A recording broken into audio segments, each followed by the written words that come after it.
이 시간에는 호세아 9장 1절부터 4절 말씀까지 읽었습니다. 호세아서 11번째 시간입니다. 우리는 지난 시간까지 호세아서를 1장부터 8장까지 쭉 살펴봤습니다. 그런데 우리가 호세아서를 읽을 때에 항상 미리 생각해야 될 것이 있습니다. 뭐냐면 호세아서는요, 설교 형태로 기록된 말씀이에요.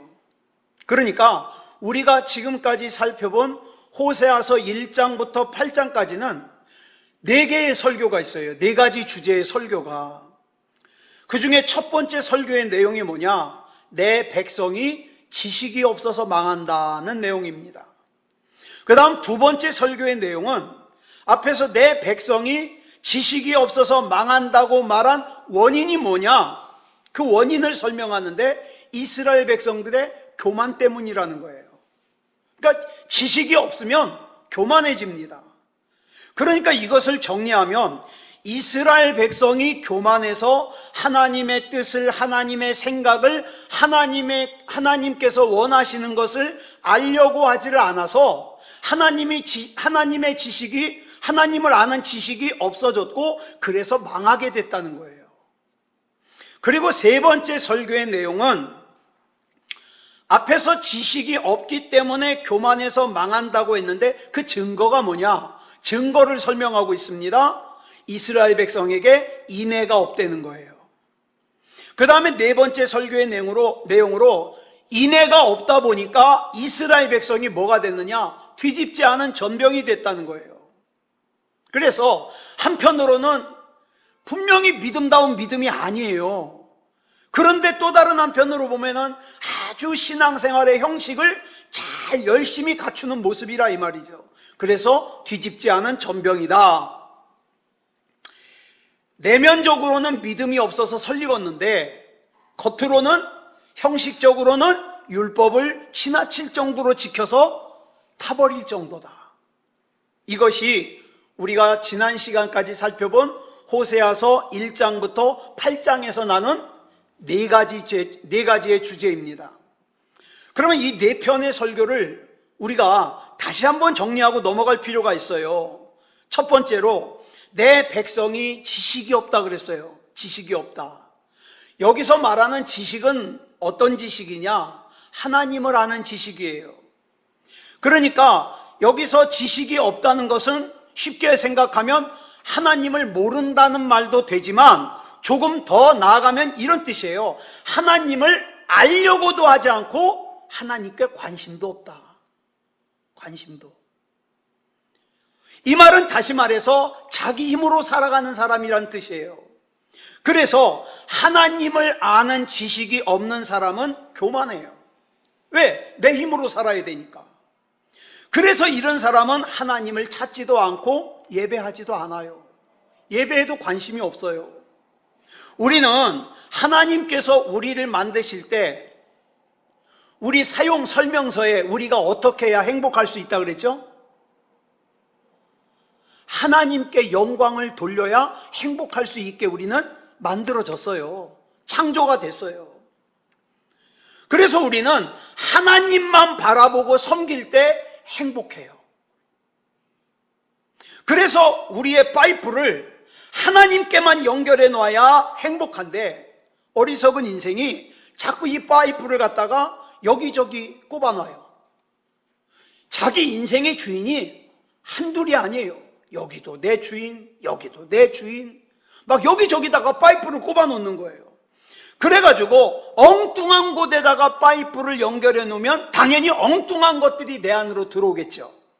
이렇게 엉뚱한 곳에 파이프를 연결한 것을 뭐라 그러냐? 관역을 벗어났다. 이게 죄라는 단어 하마르티아의 뜻이에요. 관역을 벗어난 거예요. 엉뚱한 데다가 파이프를 연결해 놓은 거예요. 이 죄의 원인이 뭐냐? 하나님 없어도 내가 살 수 있다는 생각이 죄의 원인이에요. 내가 하나님 없이도 잘 살 수 있을 거라고 생각하니까 그 안에 뭐가 틈타요? 교만이 틈타요. 그러다 보니까 하나님에 대한 관심이 없어져요. 하나님을 아는 지식이 없어요. 그래서 망해요. 그런데 어리석은 인생은 망할 때까지도 몰라요. 내가 이 잘못 가고 있다는 걸 몰라요. 그래서 먼저 깨달은 사람들이 때로는 욕을 먹어가면서도 때로는 수치를 당하면서도 알려주는 거예요. 왜? 불쌍하니까. 불쌍하니까. 자, 여러분, 뭐가 겸손일까요? 예를 들어서 하나님께서 여러분에게 노래를 잘 할 수 있는 은사를 주셨어요. 그래 어떤 사람이 여러분에게 이렇게 얘기를 합니다. 당신은 참 노래를 잘 부르는군요. 이럴 때 뭐가 겸손이겠어요? 자기 생각에도 자기는 참 잘 부른다고 생각하는데 대답은 뭐라 그래요? 아이 뭘요? 아이 저 잘 못 불러요. 이건 겸손이 아니라 이 말이에요. 진짜 겸손은 뭐예요? 예, 제가 노래를 좀 잘 부르죠? 하나님께서 제게 노래를 잘 부를 수 있는 은사를 주셨어요. 하나님께서 은사를 주셔서 잘 불러요. 이게 진짜 겸손이다 이 말이에요. 그런데 이스라엘이 교만하다고 하는 이유는 뭐냐? 자기 삶의 문제를 자기가 해결하려고 그래요. 우리 주변에 그런 사람 많아요. 하나님은 믿는다 그러면서 실제적으로 자기의 문제는 자기 혼자 끙끙거려요. 자기 혼자 해결하려고 그래요. 그런데 여러분 보세요. 그런 사람들의 특징이 인간에게서 나오는 나의 수단과 방법으로 문제를 해결하려다 보니까 어떡합니까? 경쟁을 해야 돼요. 다른 사람을 밟고 이겨야 돼요. 그러다 보니까 다른 사람과 경쟁하고 다른 사람을 밟아 이겨야 되는 사람 속에 하나님의 형상으로서의 특징인 인애가 들어갈 자리가 없어요. 그래서 교회를 다니면서도 사랑이 없는 거예요. 네? 교회를 다니면서도 용서를 못하는 거예요. 교회를 다니면서도 다른 사람을 판단하고 정죄하는 거예요. 왜? 인애를 잃어버렸어요. 인애가 뭐라 그랬죠? 헤세드인데, 히브리어로 헤세드인데 이 인애는요 여러 가지 하나님의 속성의 의미가 다 함축된 단어라 그랬어요. 능력이라는 뜻과 자비라는 뜻과 긍휼이라는 뜻과 은혜라는 뜻과 사랑이라는 뜻을 다 포함하고 있는 단어가 바로 인애예요. 인애. 그런데 인간의 특징이 자기 힘으로 뭔가를 잘 해보려고 살아보려고 애쓰면 애쓸수록 뭘 잃어버려요? 하나님의 형상으로서의 속성인 능력, 자비, 긍휼, 은혜, 사랑 이런 걸 잃어버려요. 그래서 사람이 피폐해져요. 그래서 인애가 없어지면서 이스라엘 백성에게 양극화 현상이 나타나게 되는데 그게 뭐냐? 한쪽은 지나치게 율법주의로 사는 삶이 있는가 하면 다른 한편으로는 하나님께 전혀 관심도 없어요. 하나님께 전혀 마음을 들이지도 않아요. 이게 이스라엘 백성의 모습이더라 이 말이에요. 그렇다면 이스라엘 백성에게 이와 같은 현상들이 왜 나타났을까? 기본적인 믿음의 자세가 안 되어 있어서 그래요. 제가 예전에 보니까 어떤 의사가 그래요. 사람이 똑바로 앉아있는 것만 잘해도 질병을 50% 이상 예방할 수 있대요. 똑바로 앉아있는 거. 예? 그러니까 앉아있는 모습을 가만히 보면 앉아있는 모습이 올바른 사람은 비교적 몸이 건강하고 앉아있는 모습이 틀어져 있는 사람들은 비교적 몸이 건강하지 못하대요. 그 의사가 그러더라고요. 앉을 때 이렇게 발 꼬고 앉는 사람 있잖아요. 굉장히 폼나죠? 아이고 나이 들면 골반 때문에 고생 좀 할 거래요. 왜냐하면 이거를 다리를 꼬고 앉아있는 순간 그 사람의 몸은 점점 뒤틀려 간대요. 이 아주 안 좋은 습관이라는 거죠. 그래서 운동선수들이 운동을 시작하기 전에 반드시 몸을 풀어줘야 되는데 이거 제대로 안 하면 부상을 당한다는 거예요. 그래서 기본이 중요한 거예요. 기본. 그러면 우리가 신앙생활할 때 교회에서 요구하는 기본적인 것들이 있잖아요. 뭐가 있을까요?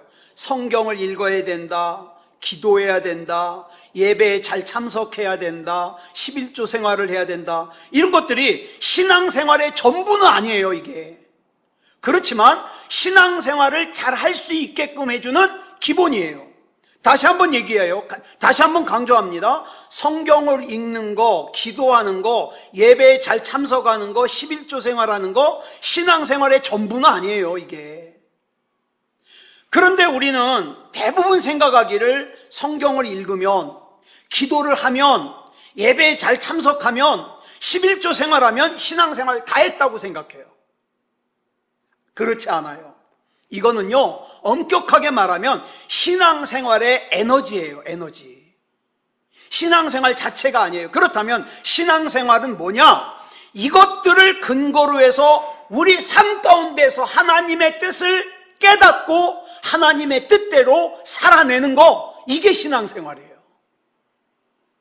만약에 성경을 많이 읽었어요. 교회에서 직분도 막 목사예요, 목사. 예배도 잘 참석하겠죠? 11조 생활 잘하겠죠? 그런데 일상적인 삶에서 하나님의 뜻과는 상관이 없는 삶을 산다. 그러면 신앙생활하고 있는 게 아니라 이 말이에요. 아니다. 그렇지만 여러분 한번 생각해 보세요. 성경을 많이 읽는 사람이, 또 기도 많이 하는 사람이, 예배 잘 참석하는 사람이, 11조 생활 잘 하는 사람이 아무래도 하나님의 뜻대로 살 가능성이 크겠죠. 그거예요. 에너지가 크다. 이런 기초가 잘 안 되어 있는 사람들이 신앙생활을 잘할 수 있는 가능성은 희박합니다. 우리가 잘못된 삶을 살다가 돌이키는 것을 회개라 그런다 그랬어요. 회개.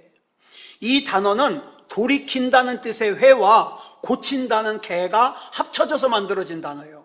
돌이켜서 고친다. 그런데 사람들이 보면 주로 돌이키는 건 잘해요. 아유, 내가 그러면 안 됐어. 내가 그렇게 살면 안 됐어. 돌이키는 건 잘해요. 근데 뭘 잘 못하냐? 고치는 걸 잘 못해요. 그 다음에 또 해요. 또 해요. 진짜 회개는 돌이켜서 고치는 거예요. 여러 번 말씀을 드렸습니다. 얼마 전에 우리 사사기 읽었겠죠? 자, 사사기 2장을 보면 복임이라는 단어가 나와요. 하나님께서 이스라엘 백성의 잘못을 지적하니까 이스라엘 백성들이 어떻게 해요? 막 울어요. 항상 울어요. 근데 문제는 그걸로 끝이에요. 고치질 않아요. 그러다 보니까 이런 신앙생활이 영적으로 습관이 됩니다. 근본적인 변화가 일어나질 않아요. 분명히 자기가 알아요. 내가 가고 있는 이 길이, 이 방향이 하나님의 뜻과 같지 않다는 거 알아요. 그러면 고쳐야 되는데 돌이키는 것만 해요. 아유, 내가 왜 그랬을까? 나 이 길은 아닌 것 같은데. 근데 고치는 건 안 해요. 이게 뭐다? 복임이다. 복임. 자, 그러면 오늘 본문 1절로 2절을 우리가 같이 보겠습니다. 시작. 이스라엘아, 너는 이방 사람처럼 기뻐 뛰놀지 말라. 내가 음행하여 내 하나님을 떠나고 각 타작마당에서 음행의 값을 좋아하였느니라. 타작마당이나 술틀이 그들을 기르지 못할 것이며 새 포도주도 떨어질 것이요.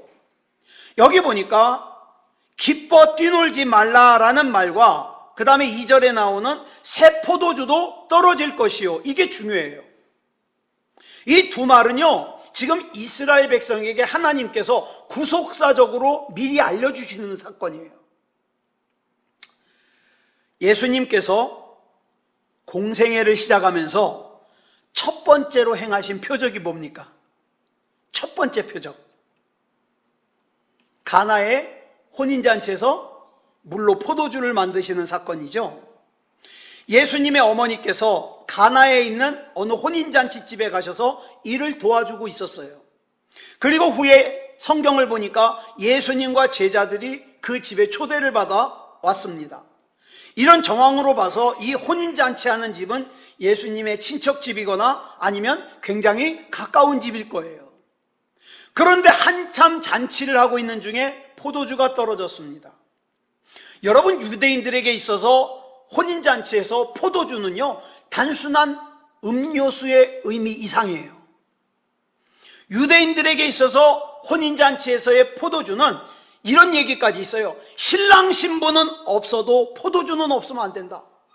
이런 얘기를 할 정도예요. 물론 혼인잔치에 신랑 신부가 꼭 있어야 되겠죠. 그만큼 중요하다는 얘기예요. 그 이유는 포도주가 가지고 있는 상징성 때문에 그래요. 포도주는 뭘 상징하냐? 기쁨을 상징합니다. 혼인잔치는 신랑 신부가 주인공이 되는 아주 생애 최고의 날이에요. 그런데 이 기쁨을 한마디로 대변하고 상징하는 물질이 바로 포도주예요. 아까 뉴스를 보니까 인도에서 결혼을 했어요. 그런데 결혼식 하던 날 신랑이 코로나에 감염이 돼가지고 죽었어요. 그리고 그날 그 결혼식장에 참여했던 사람 중에 지금 100명 이상이 확진이 났다는 거예요. 난리가 난 거죠. 이거는 지금 막 포도주가 떨어진 것 이상으로 난리가 난 거죠. 자, 그런데 한번 보세요. 신랑 신부가 주인공이 되는 인생 최고의 날의 기쁨을 대변하는 그 물질이 뭐냐? 포도주입니다. 근데 그 포도주가 지금 떨어졌어요. 여러분, 이스라엘 사람들은요, 결혼을 한 번 하면 우리처럼 그냥 한두 시간 하고 끝나는 게 아니라 일주일 동안 해요. 일주일 동안. 먹고 노래하고 또 먹고 노래하고. 근데 그 일주일 동안 결혼식을 하는데 절대 떨어지면 안 되는 것이 뭐냐? 포도주입니다. 혼인잔치 하다가 포도주 떨어지면 두고두고 그 집은 손가락질 당해요. 굉장히 중요한 문제죠. 그러니까 지금 포도주가 떨어졌다는 것은 이 기쁨의 잔치가 중단될 위기에 처했다는 뜻이에요. 그리고 그 자리에 지금 예수님께서 초대된 거예요. 이 혼인잔치는 뭘 말하냐? 우리 하나님과 우리 인생의 관계를 뜻해요. 우리 하나님께서는 하나님과 우리와의 관계가 혼인잔치 같은 기쁨의 관계가 되게 하려고 우리를 창조하셨어요. 그런데 우리 인간이 죄를 짓는 바람에 하나님과의 그 관계가 깨져버리고 원수가 됐어요. 그래서 지난 시간에 누가복음 15장에 나오는 탕자 얘기를 잠깐 해드렸죠. 탕자의 비유에서 이 둘째 아들에게 언제부터 결핍이 찾아오느냐? 아버지를 떠나는 순간부터 결핍이 시작됐다 그랬어요. 우리는 이것을 죄의 결과라고 합니다. 지금 호세아서에서 호세아 선지자가 이걸 얘기하고 있는 거예요.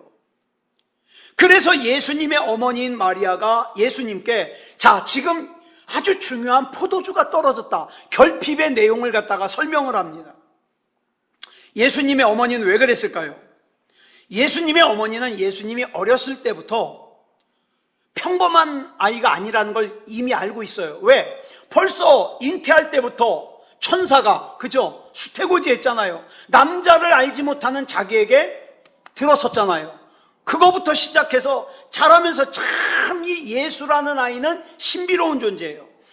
메시아인 것까지는 알았는지 몰랐는지는 모르겠지만 하여튼 선지자 중에 한 사람일 거라는 것은 알았을 거예요. 그리고 그 당시에 유대인들은 선지자 그러면 모두 기적을 행하는 존재라는 걸 알았기 때문에 예수님도 기적을 행하실 수 있다는 걸 어머니 마리아는 알았을 겁니다. 그래서 지금 결핍의 문제를 얘기하는 거예요. 지금 이 포도주가 떨어진 이 문제를 해결해 달라는 거예요. 잘 들으세요. 지금 예수님의 어머니 마리아가 얘기하는 것은 포도주가 떨어진 이 문제만을 해결해 달라는 거예요. 그런데 예수님께서 거절하셔요. 요한복음 2장 4절을 보면 예수님께서 이렇게 말씀하시죠. 시작. 여자여, 나와 무슨 상관이 있나이까? 내 때가 아직 이르지 아니하였나이다. 여기서 말하는 때는요, 요한복음에 7번 나오는 단어인데 이 단어는 꼭 뭘 얘기할 때 나왔냐? 예수님이 죽으신다는 걸 얘기할 때마다 나왔어요. 그러니까 아직 뭐로서 그런 능력을 행할 때가 아니라는 거예요. 예수님께서는 어머니에게 아들로서 대답한 것이 아니라 지금 메시아로서 대답한 거예요. 메시아로서. 어머니의 요구가 뭐라고요? 혼인잔치집에 포도주가 떨어진 이 결핍의 문제를 해결해 달라는 거예요. 누구처럼 기도하는 거예요? 저와 여러분처럼. 우리 결핍의 문제 얼마나 얘기합니까? 하나님 앞에. 하나님, 나 이것만 해결해 주시면 나 진짜 소원이 없겠는데요. 그죠? 우리 결핍의 문제 얼마나 기도 많이 합니까? 그런데 예수님께서 안 들어줄 것처럼 거절을 했어요. 근데 그 문제를 해결하셨어요? 안 하셨어요? 하셨어요. 이걸 어떻게 이해를 해야 될까요? 아니, 거절을 하셨으면 끝까지 해주지 말던가, 어차피 해줄 것 같으면 거절을 하지 말던가. 잘 보세요. 종류가 달라요. 뭐냐 하면 예수님께서 거절하신 것은 어머니가 해결해달라고 한 문제 자체만의 해결이에요. 네? 그러나 물로 포도주를 만드신 사건은 누구로서? 메시아로서 하신 사건이에요. 즉 예수님께서는 이 세상에서의 빵이 필요한 문제 자체만을 해결하는 해결사로서 이 땅에 오신 게 아니라 이 말이에요. 그러면 포도주의 문제를 해결해 준 것은 무슨 의미가 있느냐? 여러분, 포도주는 기쁨의 상징이었지만 나중에 예수님께서 십자가를 지시고 난 다음에는 뭘 상징합니까? 예수님의 피를 상징하죠. 우리 성찬식 할 때 그러잖아요. 받아 먹으라. 이것은 내가 너희를 위하여 흘리는 피다. 그죠? 그 다음부터는 이제 포도주가 예수님의 피를 상징을 해요. 예수님께서 우리를 구원하시기 위해서 십자가에 흘려주신 피를 상징합니다. 즉, 이 가나의 혼인잔치는 예수님께서 왜 오셨는가를 우리에게 설명해 주는 거예요. 우리가 죄를 짐으로 말미암아 하나님과의 친밀한 관계가 깨져버리고 원수가 됐는데 이 깨진 관계를 회복시키기 위해서 예수님이 메시아로 오셨다는 거예요. 이걸 우리에게 깨닫게 해주시려고 물로 포도주를 만드신 사건이죠. 여러분, 호세아라는 이름의 뜻이 뭐라 그랬죠? 성경에 나오는 호세아, 여호수아, 예수, 예수아 뜻이 다 같아요. 무슨 뜻이에요? 구원자라는 뜻이에요. 구원자. 자, 보세요. 지금 당장에는 비록 포도주가 떨어지고 기쁨이 단절되었지만 예수님께서 하나님과의 단절된 관계를 이어주고 깨져버린 그 기쁨을 회복시키겠다는 거예요. 이 주님께서 오늘 저와 여러분의 끊어진 잔치도 이어주실 겁니다.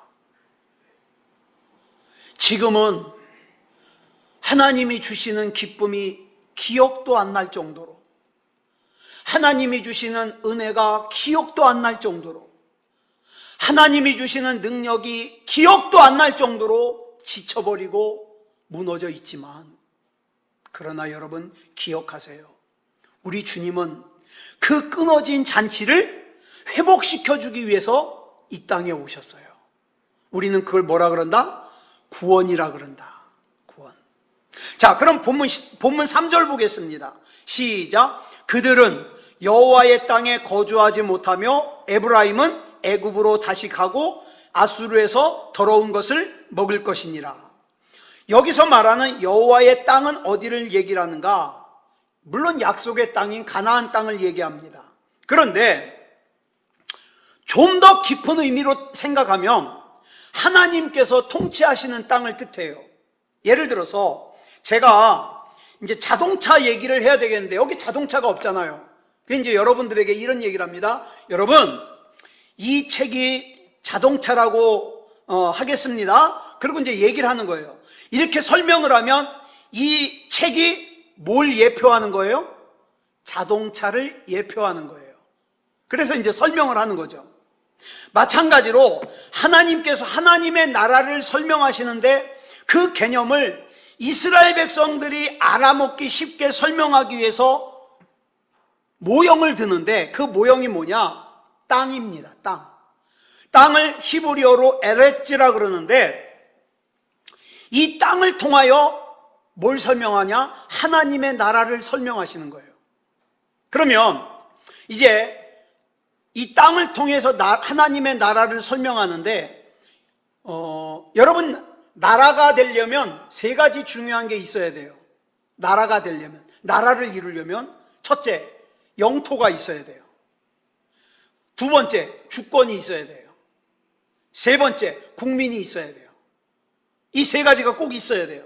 자, 그러면 하나님 나라의 주권은 누구에게 있을까요? 하나님께 있습니다. 그러면 하나님 나라의 국민은 누구입니까? 저와 여러분입니다. 우리예요. 그렇다면 하나님 나라의 영토는 뭡니까? 이걸 지금 하나님의 나라를 설명하는 거예요. 자, 본문 3절을 다시 한번 보겠습니다. 그들은 여호와의 땅에 거주하지 못하며, 즉, 잘 보세요. 죄 때문에 기쁨을 상징하는 포도주가 떨어지고 기쁨이 떠났기 때문에 그 벌로 여호와의 땅에 거주하지 못한다, 이 말이에요. 즉, 네가 믿음을 떠나고 하나님을 떠났으니까 하나님께서 예비하신 은혜와 기쁨과 복을 누리지 못할 것이다, 이 말이에요. 여러분, 저와 여러분이 절대로 하나님을 떠나면 안 되는 이유가 여기 있어요. 그 다음을 볼까요? 그 다음에 뭐라 그랬습니까? 에브라임은 애굽으로 다시 가고 이스라엘이 애굽으로 다시 갔대요. 출애굽을 한 다음에. 근데 아무리 역사적으로 살펴봐도 출애굽을 한 이스라엘이 다시 애굽으로 간 역사가 있어요, 없어요? 없어요.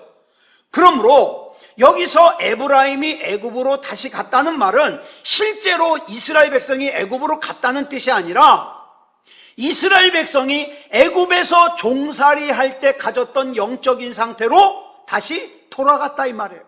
돌아갔다. 예를 들어서 우리가 힘들 때 뭐라 그래요? 막 뭘 힘들 때, 아우, 여기는 신병훈련소야. 그러면 거기가 진짜 신병을 훈련시키는 훈련소예요? 아니잖아요. 그만큼 힘들다는 뜻이잖아요. 이것도 그런 거예요. 에브라임의 영성이, 에브라임의 믿음이 어디로 돌아갔다? 애굽에서 종살이할 때로 돌아갔다. 그 다음을 볼까요? 뭐라 그랬죠? 아수르에서 더러운 것을 먹을 것이니라. 여기서 더러운 것을 먹는다는 건 무슨 뜻이냐? 여러분들, 유대인들이 더럽게 여기는 것은 대표적으로 두 가지가 있습니다. 유대인들이 더럽게 여기는 거 뭐냐? 우상에게 제물로 바쳐졌던 음식, 더러운 거예요. 그건 유대인들은 먹으면 안 돼요. 또 하나, 이방인들은 지옥에 불쏘시게 하려고 만들었다, 이렇게 생각할 정도예요. 유대인들은요, 이방인들을 사람 취급 안 해요. 자, 그렇다면 우상 앞에 바쳐졌던 음식과 이방인 중에서, 자, 더러운 것을 먹을 것이니라, 뭐 얘기를 하는 것 같아요? 음식 얘기겠죠. 예? 우상 앞에 바쳐졌던 음식. 자, 너희들이 정말 먹으면 안 된다는 걸 알지만, 먹을 수 없다는 걸 알지만, 그러나 그 더럽게 여기는 우상 앞에 바쳐졌던 음식을 먹게 되는 날이 올 것이다, 이거예요. 언제? 나중에 나라가 망해가지고 붙잡혀가가지고 분명히 이 음식은 우상 앞에 바쳐졌던 음식이니까 먹으면 안 된다는 걸 아는데 배고프니까, 굶어 죽을 수 없으니까 먹잖아요. 그런 상황을 얘기를 하는 거예요. 우리가 다니엘서에서 그 얘기 보잖아요. 다니엘과 3명의 친구가 왕의 진미를 거절해요. 왜? 그건 다 우상 앞에 바쳐졌던 제물이니까. 이 당시 왕의 진미는 일단 우상 앞에 제사를 드렸다가 나오는 음식이에요. 그런데 문제는 이 음식이 더러운 음식이라는 걸 알지만 안 먹으면 굶어 죽는 걸 먹는 거예요. 그게 더 가슴 아픈 상황이에요. 얼마나 비참한 상황이에요. 이것이 하나님의 은혜를 구하지 않는 삶을 살았던 결과다, 이 말이에요. 우리는 지금 코로나 전국을 살고 있습니다. 요 옆에 큰 교회는 제 이름은 얘기하면 안 될 것 같아요. 큰 교회는요, 성도들이 1000명이 빠져나갔대요. 성도들이 교회에서 신방하려고 전화를 하면 전화를 안 받는데요. 교회 오라 그럴까봐. 참 놀라운 일들을 경험하는 것 같아요. 저는 오늘 무슨 생각을 했냐? 야, 어쩌다가 우리 하나님이 마스크보다 못한 분이 됐지? 사람들은 마스크 쓰면 그것이 다 막아줄 줄 알고 별데 다 가요. 여러분 나가보세요. 못 가는 데가 어딨나? 마스크만 쓰면 다 가요. 근데 예배는 마치 질병덩어리인 것처럼 무서워해요. 이제까지 하나님을 믿고 신앙생활을 해온 결과가 뭐냐 이 말이죠. 하나님을 마스크보다 못한 그런 분으로 취급하고 있어요. 너무 속상한 거예요. 자, 우리 본문 4절 보겠습니다. 시작. 그들은 여호와께 포도주를 부어드리지 못하며 여호와께서 기뻐하시는 바도 되지 못할 것이라. 그들의 재물은 애곡하는 자의 떡과 같아서 그것을 먹는 자는 더러워지나니 그들의 떡은 자기의 먹기에만 소용될 뿐이라. 여호와의 집에 드릴 것이 아님이니라. 여기서 제일 중요한 말씀이 뭐냐? 그들은 여호와께 포도주를 부어드리지 못한다 이 말이에요. 구약의 모든 제사는요, 제사가 진행되다가 끝날 때쯤 되면 말씀드렸죠. 제사장이 포도주가 들어있는 잔을 갖고 나와서 어떻게 해요? 제물 위에다가 그 포도주를 이렇게 붓니다. 그럼 무슨 뜻이냐? 이제 제사가 다 끝났다 이 뜻이에요. 이것이 사도 바울이 디모데후서 4장 6절에서 자기가 전제와 같이 부어졌다는 말을 한 그 의미예요. 내 인생이 전부가 하나님 앞에 드려지는 제사라면 이제는 내가 그 제사를 마무리할 때가 됐다 이 말이에요. 전제로 부어질 때가, 이 제사를 갖다가 마무리할 때가 됐다는 뜻이에요. 그런데 그 제사를 마무리할 때에 어떻게 해요? 그들은 여호와께 포도주를 부어드리지 못하며, 무슨 뜻이에요? 하나님이 받으실 만한 제사를 드리지 못한다 이 말이에요. 여러분, 저와 여러분이 하나님을 매일 부를 수 있는 거, 하나님을 맘대로 예배할 수 있는 게 이게 얼마나 귀하고 행복한 삶인지 몰라요. 그런데 지금 이스라엘 백성들이 어떤 상태인가 하면 예배가 사라진 삶을 살고 있다 이 말이에요. 그러니 그 삶이 얼마나 고달프겠습니까? 그런데 영혼이 죽은 사람은요, 고달픈 걸 몰라요. 왜? 그게 뭐 당연한 거고 아무것도 아닌 걸로 알죠. 그러나 영적으로 살아있는 사람들은 예배를 드릴 수 없으면 그게 얼마나 고달프고 그게 얼마나 고통스럽고 그게 얼마나 괴로운 건지 알잖아요. 그러면서 하는 말이 뭐라 그랬어요? 줄친 거 시작. 여호와께서 기뻐하시는 바도 되지 못할 것이니라. 이 말이 무슨 뜻이냐면 하나님께서 그 사람을 상대하시지 않겠다는 뜻이에요. 하나님의 벌 중에서 제일 무서운 벌이 어떤 벌이냐면 하나님께서 관심을 끊어버리는 벌이에요. 죄 지면 죄 지는 대로 냅두고 알아서 해라. 냅두는 거예요. 냅두는 거예요. 이렇게 여호와의 집에는 드려지지 않는 상태에서 자기 배만 채우는데 사용되어지는 떡을 뭐라 그랬냐? 애곡하는 자의 떡이라 그랬어요. 애곡하는 자의 떡.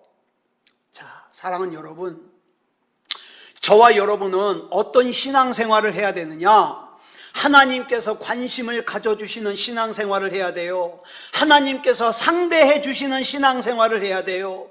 하나님께서 기뻐하셔서 끝까지 믿음다운 믿음으로 전제와 같이 부어져서 나의 인생이라고 하는 이 제사를 하나님이 기쁘게 받아주시는, 그래서 저와 여러분이 이 땅을 떠날 때 하나님께서 야, 너 수고했다. 너 그동안 너무너무 수고했으니까 나와 같이 천국의 잔치에 참여하자. 이런 얘기를 반드시 들어야 되지 않겠냐 이 말이에요. 자, 전에도 그런 말씀 자주 드렸어요. 앞으로 절대로 저와 여러분이 신앙생활하기 더 좋은 상태는 되지 않습니다. 네. 왜냐? 이건 성경에 기록되어 있는 거예요. 주님 오실 날이 다가올수록 절대로 신앙생활하기 좋고 편하고 그런 때는 오지 않습니다. 그래서 진짜 성도와 가짜 성도가 구분되어지는 거예요. 알곡과 가라지가 구분되는 거예요. 진짜 하나님을 믿는 사람과 교회 다니는 사람들이 구분되는 거예요. 사랑하는 여러분, 하나님께 관심을 가지자고요. 하나님이 그러셨잖아요. 나를 사랑한 자를 내가 사랑한다. 그죠? 하나님 사랑하자고요. 그래야 내가 또 하나님의 사랑을 입을 거 아니겠습니까? 저와 여러분은 하나님의 사랑이 아니면 안 돼요. 그래서 정말 하나님의 관심을 받고 그 다음에 저와 여러분의 삶이 끝까지 믿음다운 믿음으로 살아서 전제와 같이 부어지는 하나님 앞에 완벽한 제사로 하나님 앞에 드려지는 그런 믿음다운 믿음의 삶이 되기를 그리스도 예수님의 이름으로 간절히 축원합니다. 기도하겠습니다. 사랑의 아버지 하나님 감사합니다. 하나님의 은혜 가운데 인도하여 주셔서 오늘 호세아서 9장을 살펴볼 수 있도록 인도해 주시니 감사합니다. 사랑의 아버지 하나님, 우리가 속으로는 하나님께 관심도 없고 겉으로만 형식을 지키는 뒤집지 않은 전병 같은 사람 되지 않게 해 주시옵소서. 겉도 속도 하나님을 믿는 믿음으로 가득하게 하시고 하나님이 아니면 안 되는 인생을 살게 하여 주시고 하나님께서 인정하시는 구원받을 만한 믿음이게 하시고 이렇게 살아온 믿음의 삶이 끝까지 믿음다운 믿음으로 살아 하나님 앞에 전제와 같이 부어질 수 있는 하나님께서 인정하시는 믿음이게 하여 주시옵소서. 우리 주님께서 붙잡아 주실 줄 믿사오며 그리스도 예수님의 이름으로 간절히 기도드려 싸움나이다. 아멘.